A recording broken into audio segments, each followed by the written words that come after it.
Welcome to Searching the Scriptures. Our Bible teacher will be Gunther von Harringa Sr. In this series of studies, we will be focusing on the book of Judges.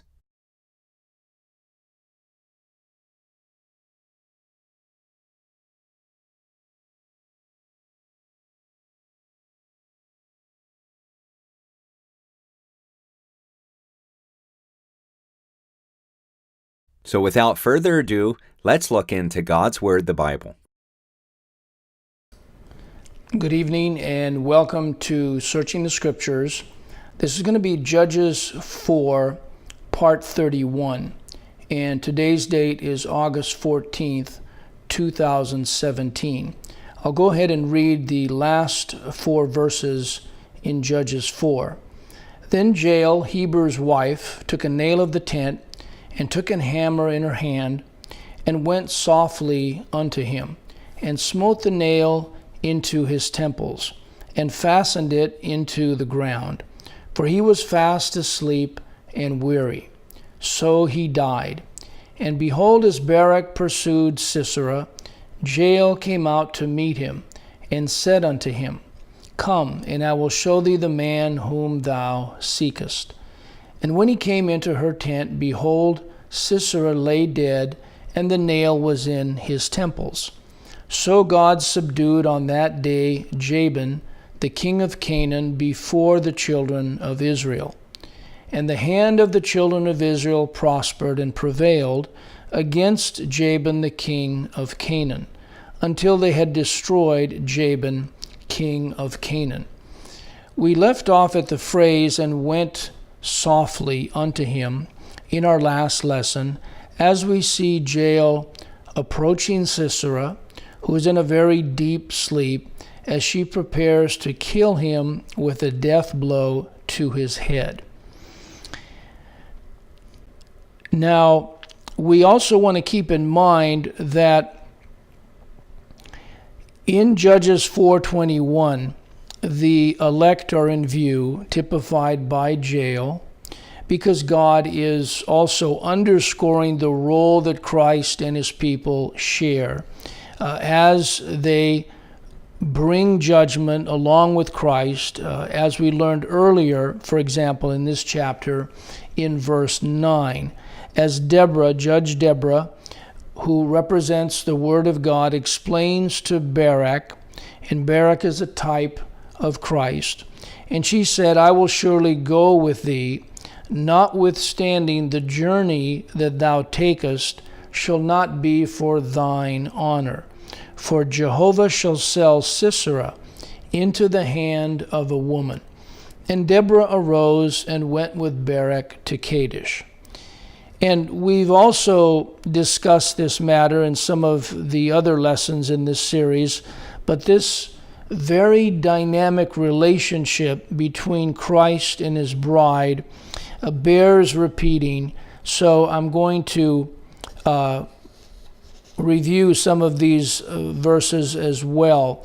In 1 Corinthians 6:2a, we find this declaration, Do you not know that the saints shall judge the world? And similarly, Psalm 149, 5-9, makes this affirmation, Let the saints be joyful in glory. Let them sing aloud upon their beds. Let the high praises of God be in their mouth, and a two-edged sword in their hand, to execute vengeance upon the heathen, and punishments upon the people, to bind their kings with chains, and their nobles with fetters of iron, to execute upon them the judgment written. This honor have all his saints. Praise ye Jehovah.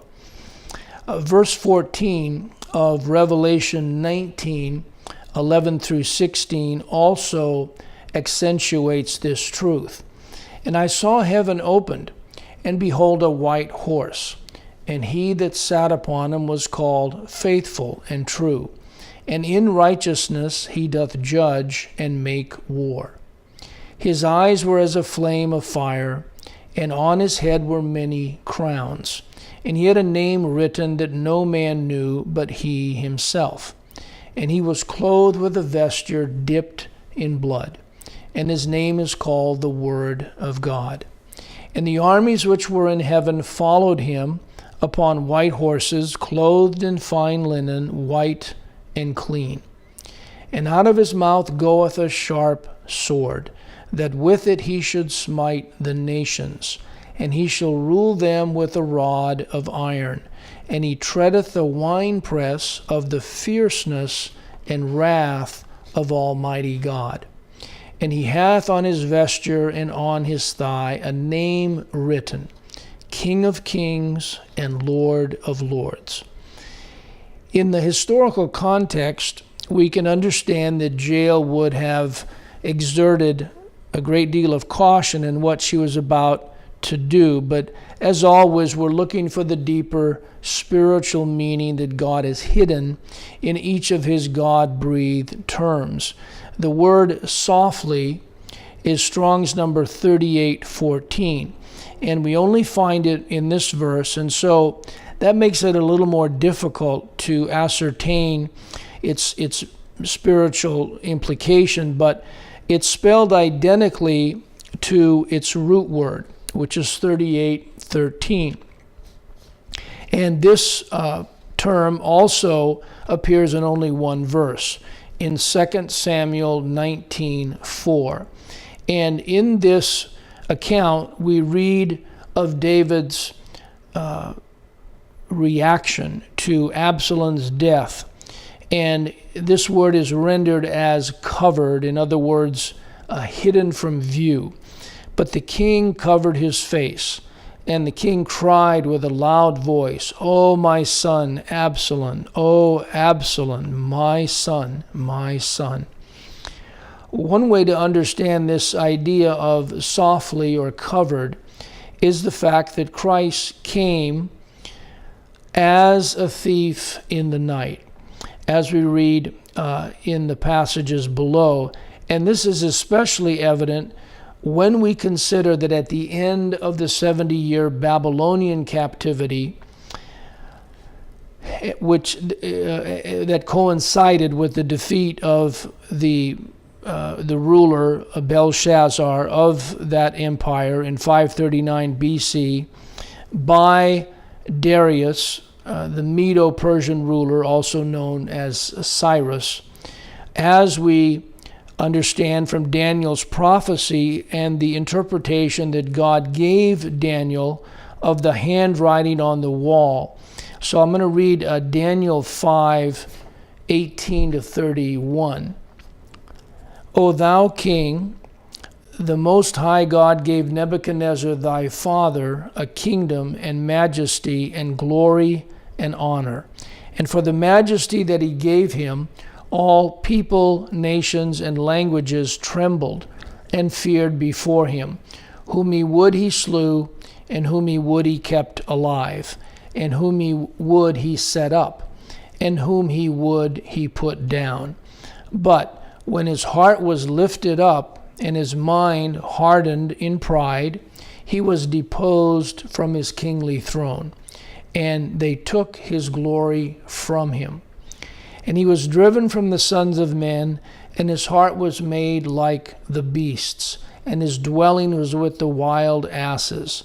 They fed him with grass like oxen, and his body was wet with the dew of heaven, till he knew that the Most High God ruled in the kingdom of men, and that he appointeth over it whomsoever he will. And thou, his son, O Belshazzar, hast not humbled thine heart, though thou knewest all this, but hast lifted up thyself against the Lord of heaven. And they have brought the vessels of his house before thee, and thou and thy lords, thy wives, and thy concubines have drunk wine in them, and thou hast praised the gods of silver and gold, of brass, iron, wood, and stone, which see not, nor hear, nor know, and the God in whose hand thy breath is, and whose are all thy ways hast thou not glorified? Then was the part of the hand sent from him, and this writing was written. And this is the writing that was written, Mene, Mene, Tekel, Upharsin. This is the interpretation of the thing, Mene. God hath numbered thy kingdom and finished it. Tekel, thou art weighed in the balances and art found wanting. Peres, thy kingdom is divided and given to the Medes and Persians.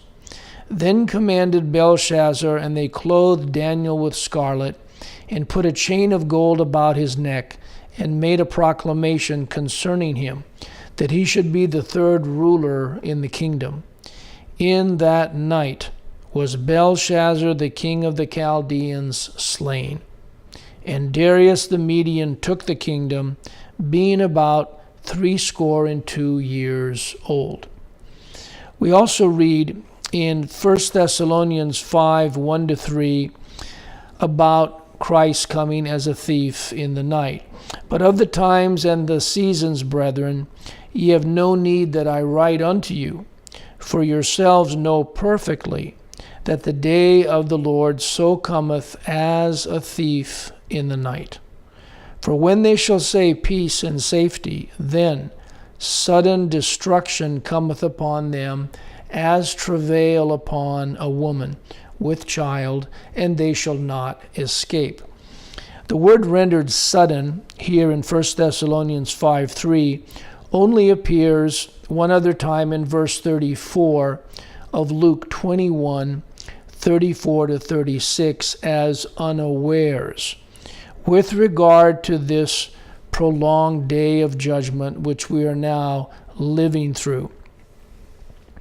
And take heed to yourselves, lest at any time your hearts be overcharged with surfeiting and drunkenness and cares of this life, and so that day come upon you unawares. For as a snare shall it come on all them that dwell on the face of the whole earth. Watch ye therefore and pray always, that ye may be accounted worthy to escape all these things that shall come to pass, and to stand before the Son of Man. And this word unawares or sudden is Strong's number 160 in the Greek. So we are now down to the next phrase, which is, and smote the nail into his temples. We've already considered the word nail as well as smote, which you might recall we discussed in Judges 3, 21 and 27 with respect to Eglon and Ehud. And there the word smote was rendered as and thrust, as well as that he blew, respectively. And Ehud put forth his left hand and took the dagger from his right thigh and thrust it into his belly.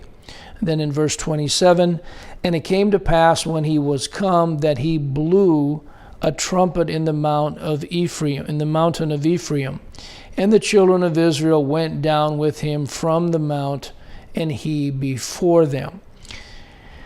This term, so it's the same word smote, also thrust and blew, Strong's number 8628. The word for into his temples is Strong's number 7541, and we find it here in verse 21 and also in verse 22, along with Judges 5:26. And there are also two other passages in the Song of Solomon in which this term temples is used. In the Song of Solomon, it is used to describe the elect, typified by this woman. Thy lips are like a thread of scarlet, and thy speech is comely. Thy temples are like a piece of a pomegranate within thy locks. And then in Song of Solomon 6:7, we read, as a piece of a pomegranate are thy temples within thy locks. Now, this word temples, 7541, has a unique root word in that it's translated as lean, thin, and lean-fleshed. And what's interesting about these terms is they all appear in the very same chapter. And this is Genesis 41, in verses 19, 20, and 27. And behold, 7 other kine came up after them, poor and very ill-favored and lean-fleshed, such as I never saw in all the land of Egypt for badness. And the lean and the ill-favored kine did eat up the first 7 fat kine. And the 7 thin and ill-favored kine that came up after them are 7 years. And the 7 empty ears, blasted with the east wind, shall be 7 years of famine. And what's noteworthy about these verses in Genesis 41 is that they're describing the interpretation of Pharaoh's dream, which God had given to Joseph, as part of God's overall plan to lift Joseph to a place of prominence, second only to Pharaoh, for the purpose of preserving life, as he would later tell his own brothers when he revealed himself to them. Furthermore, the dream explains that 7 years of famine would follow 7 years of plenty, in which, as it would turn out, Joseph would store up grain in abundance for the time of famine. And this famine, which lasted 7 years or 84 months, is the first of 3 great tribulation periods, or it's also known as great affliction. It's the Greek word megastalipsis. And all of these 3 great tribulation periods begin with a famine. And they are spiritual in character, the famine, except for this first one, which was an actual famine during the time of Joseph. The second Great Tribulation period occurred during the Babylonian captivity and lasted 70 years or 840 months. The third took place in our day and lasted 23 years or 8,400 days.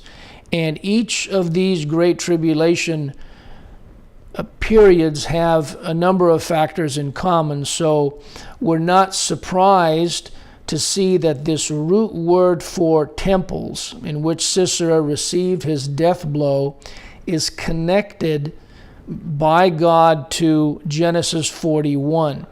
At the end, which speaks about this first Great Tribulation period, and of course, at the end of the second Great Tribulation period, the Babylonian captivity, as I just mentioned, we saw that Darius defeated Belshazzar, who is, again, a picture of Satan. And also, we know that Satan was defeated on May 21, 2011, because God came to rule the world with a rod of iron. And this is the reason why things are the way they are in the world, is because the world is under the judgment of God. Now, the next phrase that we want to investigate in verse 21 is, and fastened it to the ground. Here we have 2 words, and fastened it is Strong's number 6795, and into the ground is Strong's number 776. And we've considered these terms in some of our previous lessons. Into the ground is always rendered as land, as it turns out, in Judges chapters 1 to 3. But when we get to the end of Judges 3, regarding the death of Eglon in verse 25, it's translated as on the earth. I'll read that. And these are Eglon's servants, tarried till they were ashamed. And behold, he, Eglon, opened not the doors of the parlor. Therefore they, the servants, took a key and opened them, and behold, their Lord was fallen down dead on the earth. And this is similar to Sisera's death, because Satan is also typified by Eglon as well as Sisera, and the nail or stake that Jael had driven into his temples was fastened into the ground. And this expression, "and fastened it," actually is only found in two other passages that we've also discussed previously when we were going over Judges chapter 1. And it's found in Judges 1:14 as well as in Joshua 15:18. Both of these accounts depict this incident, and this word is rendered as "and she lighted off" and "she lighted," respectively, having to do with Caleb's daughter Achsah.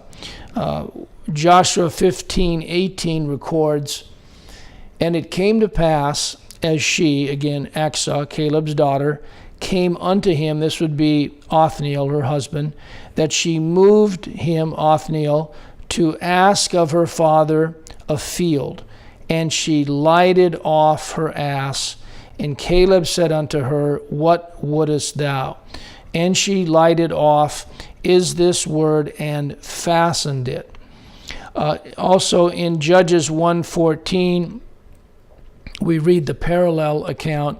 "And it came to pass, when she came to him, that she moved him to ask of her father a field. And she lighted from off her ass. And Caleb said unto her, What wilt thou?" In Judges 1, part 33, I reviewed the following regarding who Achsah represents spiritually. The root word for Achsah is 59:14. Achsah is 59:15. And it's only found, the root word, in two places, Proverbs 7:22 and Isaiah 3:18.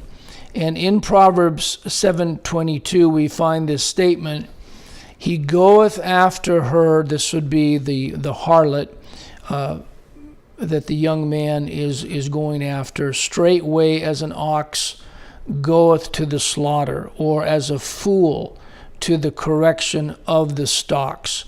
Of the stocks is one of the ways in which this root word 59:14 is translated, the root word for Achsah. Also in Isaiah 3:18, we read, "In that day the Lord will take away the bravery of their tinkling ornaments about their feet, and their cauls and their round tires like the moon." Of their tinkling ornaments is the second way that it is rendered. 59:14 in turn has a root or parent word which is spelled the same. It's 59:13, and it's also found in one passage in the same chapter in Isaiah 3:16, and it's rendered there as "and making a tinkling." Moreover, Jehovah saith, "Because the daughters of Zion are haughty, and walk with stretched forth necks and wanton eyes, walking and mincing as they go, and making a tinkling with their feet." So you can see that in both Proverbs 7 as well as in Isaiah 3, the focus is on God's judgment, which fell on the institutional churches and denominations, symbolized by a harlot in which the daughters of Zion had become. This is now associated with Achsah, Othniel's wife, because her name signifies these tinkling ornaments. In other words, the institutional churches and denominations have really become spiritual stocks designed to confine one's feet. And remember, the feet, like the hand, have to do with a person's will, and bring its members under the wrath of God. And of course, this took place when God abandoned all churches and denominations worldwide and without exception on May 21, 1988.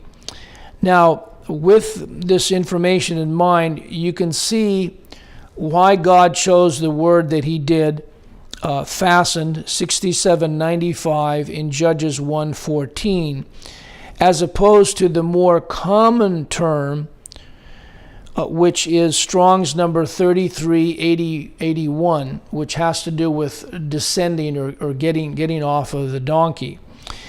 In order to form the association between Aqsa, who represents national Israel in the first instance, and by extension, the New Testament churches, with Sisera receiving a death blow, since God abandoned all the churches, like I just mentioned, on May 21, 1988, bringing about their spiritual death. Then, on May 21, 2011, Satan, who had been ruling for the past 23 years in all the churches and denominations, was also defeated. And so the death blow given to Sisera typifies Satan's demise and is really the fulfillment of what we read, for example, in Genesis 3:15. And I will put enmity between thee, that is Satan, and the woman, which is the elect, and between thy seed, Satan's seed, and her seed, which would be Christ. He shall bruise thy head, Satan's head, and thou, Satan, shall bruise his heel, or Christ's heel. The word "it" really should be translated "he." He shall bruise thy head, and thou shalt bruise his heel. All right.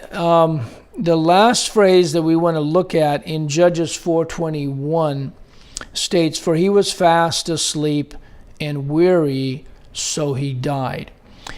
It consists of three terms: "For he was fast asleep," which is 7290, and "weary," which is 5774, and "so he died" is 4191. And they only appear together in this verse, and so we're going to have to consider them separately. But I think what I will do is, we don't have much time left. I think I'll go ahead and just wait until our next study, Lord willing, and we can go into each of these three words individually.